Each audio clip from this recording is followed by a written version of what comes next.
Hezbollah has stepped up attacks against Israel, launching a new heavy rocket called Jihad Mugniyeh. As the war in West Asia spills over, we tell you more about the use of the latest weapon by Hezbollah.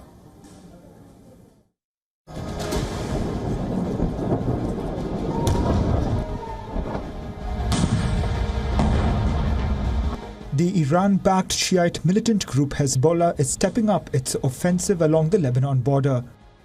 Reports say 410 people, including Hezbollah fighters, have been killed in Lebanon.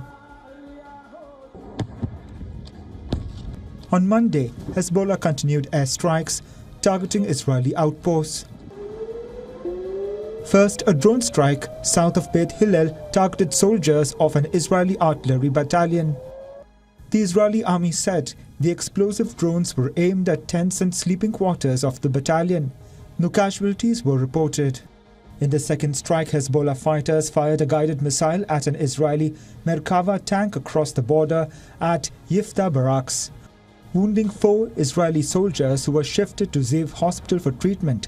As both sides stepped up their attacks, Hezbollah says it has deployed a new heavy rocket called Jihad Mugniyeh. The rocket is named after prominent Hezbollah fighter Jihad Mugniyeh, who was killed in an Israeli helicopter strike in 2015.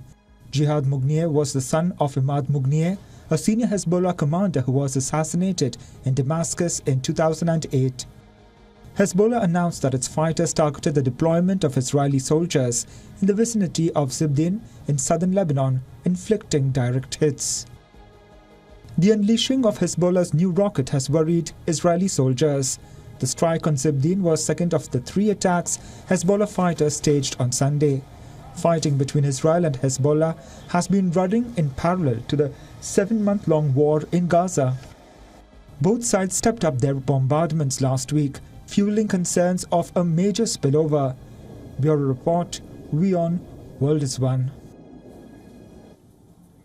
With the war in Ukraine showing no signs of de-escalation, European powers, including the UK, are in the process of reassessing their military capabilities. A recent finding claims that Britain's air defence systems are, quote, almost negligible. This comes as the country's defence office has warned of highest risks of an air attack in 30 years. Northrop Grumman UK, which is a key provider of defence technology to the Royal Air Force and Navy, compiled the report. It came following parliamentary concerns in the UK in the wake of the Russia-Ukraine war. The company has said that Britain's lack of capacity is a major threat to national security. It further alleges long-term underinvestment in defence and increased dependency on the NATO alliance's capabilities. The company has urged bolstering integrated air and missile defences. The report comes at a time when troop numbers in the UK are already reported to be dwindling. Reports claim that they are slated to fall below 70,000 in the coming years. This has also put the country's NATO membership in a fix, with doubts looming over Britain's capabilities to protect itself. Foreign partners are not fully convinced if the country will be able to offer support to them. The recent revelation on air defence is one of the starkest assessments of the country's battle readiness. Northrop Grumman UK handles matters related to RAF's F-35 Lightning II and the Royal Navy's aircraft carriers and submarine fleet. 3 of these systems are pivotal to the country's air defence. The report also mapped out areas of investment that the UK should eye on in response to the threat. These include spending on national infrastructure, sensors and even effectors. The report identifies Russia as the biggest, most active threat for the country. Explaining that UK is within an effective weapons range for Russia, the report revealed that Russian submarines were in range to attack the UK, and that too without warning.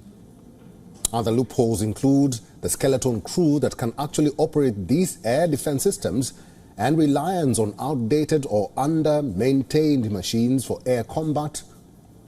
And amid election, British Prime Minister Rishi Sunak has committed to increase defence budget to 2.5% of the country's GDP.